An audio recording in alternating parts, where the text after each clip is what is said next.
মনে হয় জালে কিছু পড়েছে। টাকা পড়েছে? কত টাকা পড়েছে দেখ। অনেক টাকা, বলো বাবা। আমি দেবী যক্ষী, তুই পুকুরে জাল ফেলে আমার টাকা তুললি কেন? জক্ষিমা আমি বুঝতে পারিনি, ঠিক আছে সব টাকা আমি আবার পুকুরে ফেলে দিচ্ছি। দাঁড়া, আমার টাকা কেউ একবার নিলে সেই টাকা আমি আর ফেরত নিই না। ওই টাকার বদলে আমি তোর মেয়েকে চাই।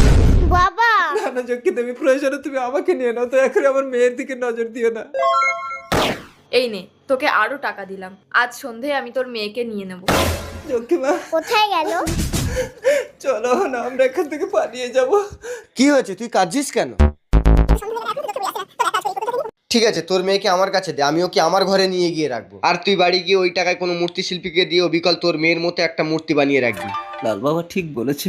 তাড়াতাড়ি করো শিল্পী ভাই, সন্ধে হয়ে গেল, যক্ষী বুড়ি চলে আসবে। দেখো অবিকল তোমার মেয়ের মতো হয়েছে? হ্যাঁ হ্যাঁ, দাও টাকা দাও, নাও। ভাঙলে কিন্তু আমি দেই না। পুতুলটা অবিকল আমার মেয়ের মতো হয়েছে বলো সুধা, হ্যাঁ, কিন্তু সন্ধ্যা হয়ে গেলে এখনো তো যক্ষী বুড়ি আসছে না।